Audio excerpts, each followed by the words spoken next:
Et salut à tous, c'est Fury Ninja, j'espère que vous allez bien. Aujourd'hui nous allons faire une vidéo assez spéciale puisqu'on va parler de certains personnages qu'on a vus dans la série de Ninjago mais qui ne sont pas réapparus dans Ninjago Dragon Rising, et on va élaborer quelques petites théories sur savoir où est-ce qu'ils seraient et s'ils pourront revenir dans les prochaines saisons.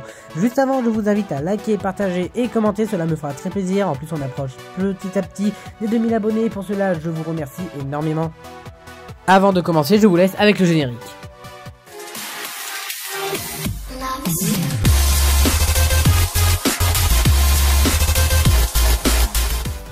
Tout d'abord, on va avoir donc plusieurs personnages qui étaient déjà présents dans les anciennes saisons de Ninjago, mais qui ne sont pas de retour dans les saisons de Ninjago Dragon Rising. Je parle par exemple de Harumi, de Garmadon, de Skylor, ou même Maître Wu, où j'en ai fait une vidéo, mais également de plein d'autres personnages.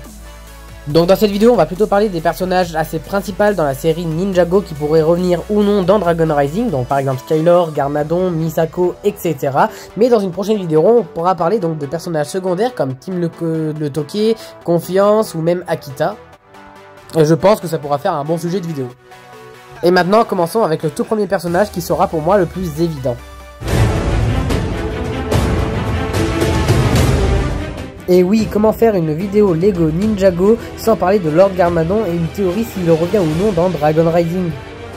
Donc pour citer un peu le contexte, la dernière fois qu'on a vu Garmadon c'était au monastère du Spinjinzu lors de la saison 16, pendant qu'il réparait du coup celui-ci afin d'aider Lloyd, Wu, etc. après l'attaque du roi de cristal alias Overlord. Après, il a sûrement dû refaire donc sa vie dans un autre endroit de Ninjago. Je ne pense pas qu'il a été à la Ninjago City, mais je pense qu'il va possiblement revenir dans une prochaine saison future dans Dragon Rising. Alors, je ne sais pas laquelle, j'imagine bien dans l'une des deux dernières, parce que il y a un point assez intéressant que j'ai trouvé dans beaucoup de vidéos YouTube, que ce soit anglaises, françaises, etc. C'est qu'il peut très bien exister d'autres créatures que les dragons sources que vous avez sûrement dû entendre parler. Si Garmadon connaît si bien les Oni, alors il doit bien connaître également les Oni sources, parce que oui, il existe des dragons sources, et comme du coup le dit Maître Wu dans la saison 16, toute chose a son opposé, et du coup les Oni n'y fait pas exception, ce qui voudrait dire qu'il existe des Oni sources. Même si on n'en a pas l'impression, les Oni et les dragons ont un truc en commun, c'est que les deux camps ont leur propre grade. Donc quand je parle de grade, je parle entre guillemets de niveau de puissance. Tout en bas de l'échelle, il va y avoir donc les dragons pour les dragons et les Oni pour les Oni. Juste au-dessus, il va donc y avoir les dragons un peu plus puissants, comme le dragon suprême, l'ultra dragon d'or. Et pour les Oni, il va donc sûrement y avoir également des Oni plus puissants. Donc je verrai bien à ce moment-là les trois guerriers Oni que l'on connaît à partir de la saison 8, qui ont donc fourni les masques Oni, donc le masque de la haine, le masque de la tromperie et le masque de la vengeance. Donc juste au-dessus, il va y avoir Firstborn pour les dragons, qui est entre guillemets la mère des dragons. Et pour les Oni, ça pourrait très bien être l'Oméga, qui est le maître des Oni. Et puis tout en haut de l'échelle, on va donc retrouver les dragons sources. Et pourquoi pas du coup pour les Oni sources. Donc moi je pense que Garmadon pourrait très bien revenir dans l'une des prochaines saisons de Ninjago Dragon Rising, afin de mettre au courant les ninjas que les Oni sources existent et qu'ils pourraient peut-être leur être utiles ou pourraient être une menace pour eux. Donc moi je pense en particulier que Garmadon est resté sûrement dans Ninjago, peut-être qu'il est dans la jonction et qu'on ne le sait pas, mais on n'a pas tellement d'indices sur ce sujet, à part que du coup avant que la fusion il était dans le royaume de Ninjago, mais on ne sait pas où.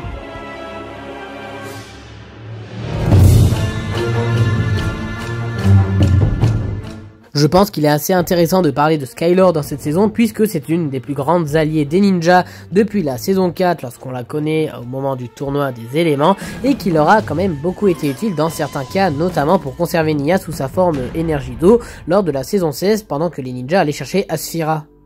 Comme pour Garmadon, mais un peu plus spécial, je pense que Skylor pourrait très bien revenir lors de la dernière saison ou dans l'une des dernières saisons afin d'aider les ninjas dans la grande bataille qui les attend, comme pour l'Overlord sous sa forme de roi de cristal contre Ninjago City, etc. Sauf qu'un détail m'interpelle et peut-être que vous aussi. Je pense que Skylor ne pourra peut-être pas revenir totalement de cette série, simplement parce que il y a un indice qui est caché dans la saison 2 de Dragon Rising qui pourrait nous dire que quelque chose s'est passé avec Skylor et qu'elle est soit morte, soit que quelque chose s'est passé et qu'elle n'a plus ses pouvoirs. Ce qui me fait dire ça, c'est simplement que durant le tournoi des sources, on n'a pas eu l'invitation de Skylor, on l'a pas du tout vu. Mais cela peut être dû simplement parce qu'ils ne lui ont pas envoyé d'invitation. Sauf que quelque chose ne va pas du tout. Pourquoi est-ce que Blake et Robbie n'auraient pas envoyé une lettre à Skyler alors qu'ils ont quand même envoyé une lettre au chef des escargots, je sais plus comment il s'appelle, qui possède le pouvoir de la nature ou quelque chose du style. Qui, à la différence de Skyler, ne connaissait pas son propre pouvoir élémentaire, il le négligeait jusqu'à avoir l'invitation du tournoi des sources. Donc pour moi, je pense que la raison peut être assez simple, simplement que Blake et Robbie sachent qui est Skyler et quel est le lien avec les ninjas. Et également une seconde explication, peut-être que c'est simplement les scénaristes qui n'ont pas voulu la mettre, juste parce que son pouvoir de lent peut être également en raccord avec le pouvoir du trophée que Robbie a en sa possession. À un moment donné, Skyler aurait quand même eu en sa possession tous les pouvoirs élémentaires, même si elle aurait pas duré très longtemps. Sauf si elle se serait fait éliminer dès le début, mais du coup j'attends vos théories en commentaire concernant Skyler. Pour moi je la verrais bien revenir juste pour aider les ninjas, mais rien de plus.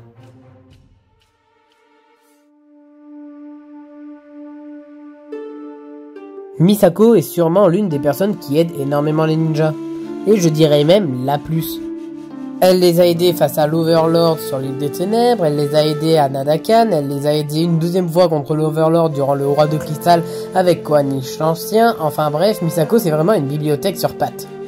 Et justement, rien que ça pourrait peut-être nous dire si elle reviendra ou non. Misako connaît énormément de choses, que ce soit sur le royaume de Ninjago ou sur les autres royaumes. Elle a eu des informations sur le royaume des nuages dans la saison 5 afin d'arrêter Moro, sur le sabre du sanctuaire et également sur le royaume de non-retour. Elle a même eu des informations sur l'île cachée qu'on voit dans la saison 14. Et de même pour la mer sans fin. Donc vraiment, Misako connaît beaucoup de choses et cela aide énormément les ninjas. Imaginons que Croc de Tonnerre n'arrive pas à être arrêté en fin de saison 3 et qu'il reviendra dans la saison 4 ou pour arrêter les 5 bannis qui seront à nouveau libres. Je pense que Misako pourra très bien revenir afin d'aider les ninjas à trouver des informations provenant du royaume des terres de lave afin de les arrêter une seconde fois. Et la connaissante, je suis sûr et certain qu'elle a des informations sur les dragons sources que personne ne connaît. Et même si je ne veux pas aller trop loin, on peut même penser que Misako est la clé pour retrouver Maître Wu.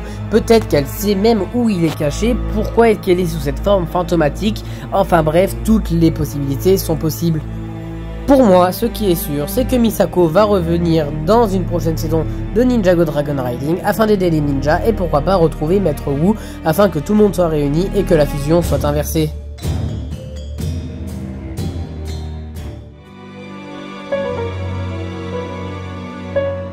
Et on va donc terminer cette première vidéo avec le personnage de Harumi qui est donc fortement parlé depuis quelques années. Apparu en saison 8, qui va mourir en saison 9 et qui va refaire une apparition dans le jeu Premier Empire en 2022, donc dans la saison 12, et va revenir officiellement en saison 16, Harumi est sûrement l'une des plus fortes et des plus malignes des antagonistes contre les ninjas. C'est elle qui a libéré Garmadon, c'est elle qui a aidé le roi de cristal alias Overlord à se créer une armée, c'est elle qui a aidé le roi Vangelis à se faire évader de Shintaro. C'était même elle, la trafiquante de pierre Venge que les ninjas ont essayé d'identifier durant tout le second arche de Ninjago. Enfin bref, je n'ai pas trop besoin de vous la présenter. À la fin de la saison 16, Harumi redevient gentille et je vous explique pourquoi est-ce qu'elle pourrait très bien revenir dans cette arche de Ninjago Dragon Rising et je pense que cela peut être très intéressant. Tout d'abord, on sait très bien que Harumi, à la fin de la saison 16, devient gentille et passe du côté des gentils avec Lloyd et les ninjas. Même si on ne la revoit pas à partir de cette saison, je suis sûr et certain qu'elle va revenir pour aider Lloyd à reprendre la raison puisqu'on est au courant que, donc là, spoiler alert pour ceux qui ne préfèrent pas écouter ce que je vais dire, je vous invite à sauter quelques secondes afin de louper ce passage, parce que oui, dans la partie 2 de Ninjago Dragon Rising saison 3, on apprend que Harin, quand il aura retrouvé ses parents dans le royaume de Lee, va souhaiter, du coup, quitter les ninjas afin de vivre sa vie tranquillement. C'est même au moment de la mort de Egalt que celui-ci dit à Lloyd de ne pas laisser Harin partir simplement parce qu'il a un grand potentiel. Étant donné que Harin risque de partir à la fin de la saison, j'imagine que Harumi pourra très bien revenir voir Lloyd et lui expliquer que seul lui peut garder Harin et rien d'autre. Je verrai donc bien Harumi, qui se trouve sûrement dans le royaume de Ninjago parmi les terres fusionnées, à aider Lloyd de se faire pardonner auprès d'Harin. Je pense donc vraiment que Harumi pourra revenir dans la prochaine saison de Dragon Rising afin d'aider Lloyd. Et voilà, j'espère que la vidéo vous aura plu. Si c'est le cas, n'hésitez pas à liker, un gros pouce bleu et à commenter, partager, cela me fera très plaisir et avancera beaucoup pour la chaîne. On arrive petit à petit vers les 2000 abonnés, pour cela je vous remercie énormément. Puis si vous souhaitez que je fasse une seconde vidéo sur d'autres personnages, je vous invite à me le dire en commentaire et pourquoi pas à me proposer vos propres personnages. Et cela, j'en referai bien évidemment une vidéo. Je vous dis à très bientôt pour une prochaine vidéo Lego. C'était Fury Ninja, bye.